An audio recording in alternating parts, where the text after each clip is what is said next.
as you can tell from the title, oh man, obviously I'm gonna get some love, I'm gonna get some hate, because what I know about Fuji shooters are that they think that Sony is like the bad guys. I admit that Fujifilm has a cult following. You guys are really strong and you guys rep Fuji real hard. Did you ever thought there would be a time, someone who shot with Fujifilm for almost 5 years now, be adding a Sony into my kit?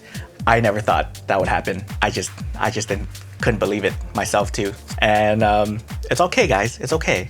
I'm still gonna shoot Fuji no matter what happens. Let's welcome this bad boy right here. Yeah, look at that. Look how sexy this camera is. The Sony a7S III. Told Fuji, man, you gotta do something. Although I haven't completely switched, so you know what that means. I'm one step closer. I'm just one XH2 announcement away from switching. So Fujifilm, man, I hope May is worth it. I hope the specs are good, and I hope it's worth the wait. Otherwise, I'm switching to.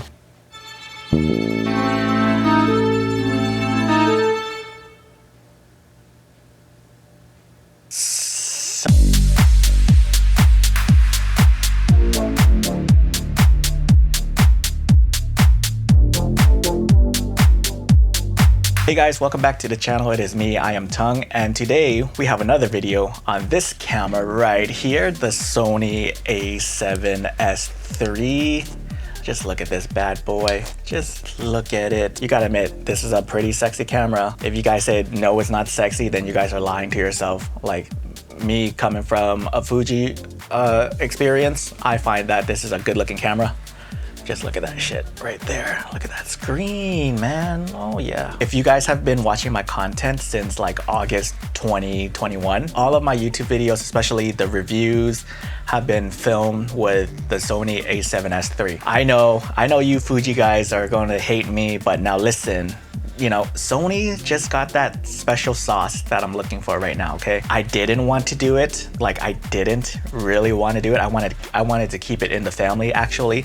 I kind of felt dirty and gross that I've been hiding it away for so long. To be honest with you, like if you follow me on my Instagram, you know that I talk about this camera and I've been showing it from time to time on my Instagram stories. But I just want to talk about a little context to why I bought this camera. I was using my Fujifilm X-T4 at this point and I was quite happy with it. I was happy with the photography side of it.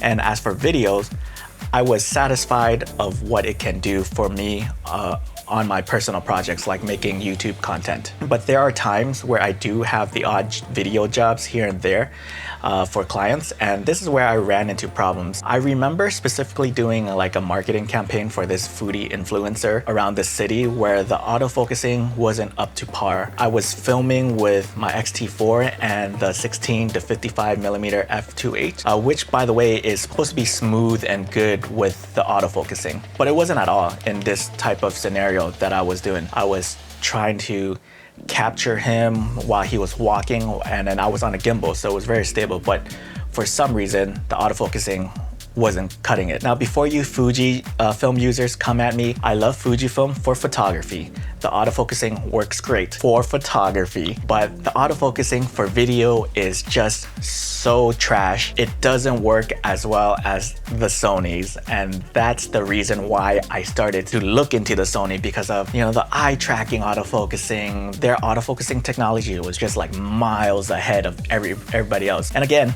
you pick the right tools for the right job. You can tell me all you want that you just need to play with the setting and it'll work. I'm just gonna say this right now. For what I was doing, just running and gunning, like it didn't work at all for me. Like there would be pulsing, moving back and forth, and I didn't like that. I'm a photography guy first, not a video guy.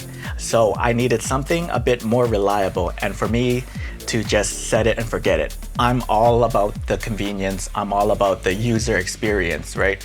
I don't want to have to go in and dial my settings every time I have like different subjects moving depending on how quick it is. I just need it to work for me, that led me into buying the Sony a7S III for my video content creation. Now, I'm just going to talk from my user experience using this camera. Again, I'm not a video guy. This review is just coming from an experience of someone who creates YouTube videos with a few video jobs here and there. If you're looking for something extensive and technical, I'm the wrong guy for that. You have tons of videos out there with like many talented filmmakers out there using this camera. I'm going to show you some sample footages and photos throughout this video so you can get a better understanding of what this camera is capable of. And without further ado, let's start with the build quality.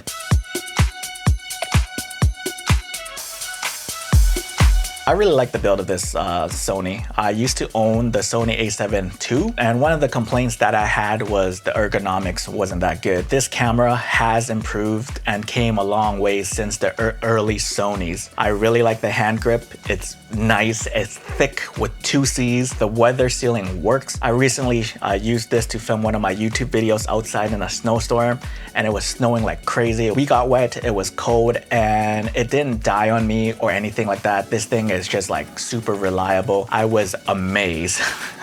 I was really happy with how it held up in Toronto when it was super cold, when it was snow, when it was a blizzard. I will have no problems, and I can totally say I'm confident in this no matter where I go with it. I really like the electronic viewfinder option here as well. It's like really sharp, probably like the sharpest EVF that I've seen on the market so far. So it's really beautiful to look at your images in the EVF. It makes for a good viewing experience when I take a picture. The flip out screen is an amazing feature, one that I use a lot. Whether I'm outside filming stock footage or creating YouTube videos, I prefer the flip out screen. The hand grip of this camera is something that I enjoy a lot. It feels sturdy and robust, and it feels nice in the hands to hold. The thing that I do like is that you have all these custom buttons all around the camera, and that could be set to whatever settings you feel you need to suit your workflow. But coming from the Fujifilm where there were less buttons, I do find all these custom setting buttons took time to get adjusted to. There's just too many buttons to remember when I was starting to use this camera, but now I'm used to it. I personally like how this camera was built. It looks good and it feels good, and it's been treating me well so far. The battery life on the Sony a7S is amazing. I can get an hour of 4K 24p for like a talking head YouTube content, and I can get by with one battery and still have like half juice left over. When I'm out filming my behind the scenes photo shoots, I usually end up using like 2 batteries from it, and this is usually a 4 to 6 hour shoot, which is fantastic. Let's talk about the autofocusing.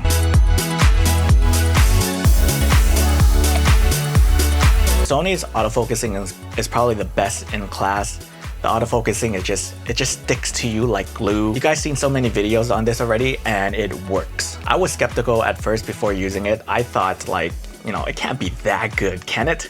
But after using it, I can see why people praise their autofocusing. The eye and the face autofocusing works great, and it exceeds my expectations. And this is coming from someone who is used to Fujifilm's autofocusing. I can totally say Sony's autofocusing technologies is miles ahead. They have this one feature where it's called like touch tracking. So once you see the subject that you want to track, just touch it on the back of your LCD screen. The autofocusing will draw a box over that subject, and that will keep the focus around that box, which is pretty awesome. Okay, now I find this feature very helpful because I do film B-roll of products that I am reviewing, and whenever I have a shot that has a little bit of movement, I turn this feature on, and I don't have to worry about the autofocusing. I can just focus on getting the shot.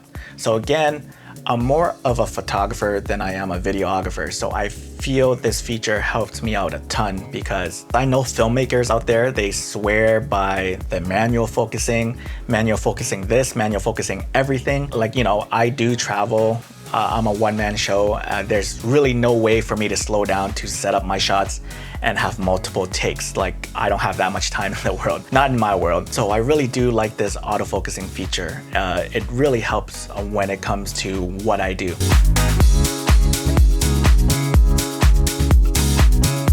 So again, I'm not a video guy, but I do know enough about video codecs and log profiles and such. I like shooting in S-Log3, and you throw on these fantablets created by Joe Famulero. This guy named Joe found a way to play with Sony's curves to emulate ARRI colors. Now, I personally never used an ARRI before, but when someone says you can get pleasing cinematic colors from a cinema camera that costs like 40 grand to use with a LUT for Sony's S-Log3, you jump onto it. And that's what I've been using for my videos. It's like a one-click solution, and I really enjoy how my videos turn out because of it. The colors are great, it's sharp, crispy, just clean image overall. And when I open these video files to review, I'm just so shocked and awed by the quality. Like, oh my God, the footage is stunning. It's amazing. This is probably the best looking footage I've seen. So yeah, I really like the look coming out of the Sony a7S III. I have zero complaints with the colors of it, especially with the phantom LUTs. Everything just looks great on my end. I've got compliments on the video quality and the colors of it and the look of it. People were asking me, is this also shot with a Fuji, or where's it shot from? I'm just letting you know, it's shot on Sony. And I know I have to touch on what makes this camera really, really good, and that is the low light capabilities. Now, we've been told by Gerald Undone that there's like a dual native ISO on this camera, and it's at ISO 6400, and the second one is at ISO 12,800. I was able to test out the low light capabilities a few weeks ago during that snowstorm portrait shoot I did. You can watch it here, by the way. Let me just say that I never had something that was so good in low light before. This was just mind-blowing to me. A friend of mine who was assisting me behind these BTS shoots shot this at ISO 12,800, and the footage just looks super clean. I'm not a pixel peeper or anything, but just looking at these footages, I was just floored. I can't believe that these images were shot on ISO 12,800. Great, clean looking footage. Great for a situation like this. I shoot a lot of low light portraits, and usually I don't take people out on the behind the scenes because at that time, I didn't have the tools for it, but now I do, and I'm quite happy with the results. So the possibilities are just endless there. So I can just go out at night and then just film everything for you guys, just take you behind the scenes for like night photography, which is like, again, a game changer. So good job, Sony.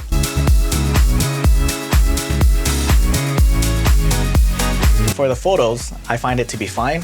It has that Sony look where it's sharp and clean looking, and coming from an APS-C Fuji camera, that full frame look does stand out and it does give it a pop, which I'm a fan of. The 12 megapixels isn't an issue because I have a 24 megapixel Fujifilm camera, and if I need more megapixels, I also have the 33 megapixels Sony a7 IV. The one thing I would complain about is editing the Sony a7S RAW files. Still reminds me of when I hate editing with Sony RAW files. It's harder for me to get the colors that I want.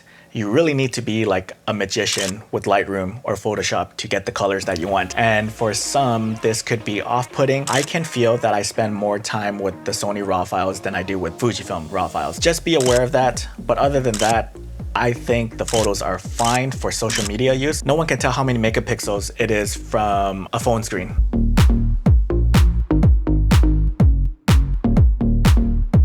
The menu option is still confusing, and it's still going to take me some time to get used to. I know you Sony guys said it's much improved from the old days, and that I agree, it's much improved. But I come from the Fujifilm system, and their menu system is easy to get through, it's straightforward. It's really confusing on the Sony a7S III for me still. And I guess that's another thing that I will say that I need to get accustomed to, just like all these like custom buttons, you know? A Sony camera is like a fucking computer. You really need to memorize your custom settings to have a smooth operation. I shoot with two systems, with Fuji and now Sony. The muscle memory of it is getting confusing for me. So I just need to get over this hurdle and it should be fine. That's all I can really think about on things that I don't like about this camera. There's really not a lot to hate with this camera. I think this camera is freaking good for video.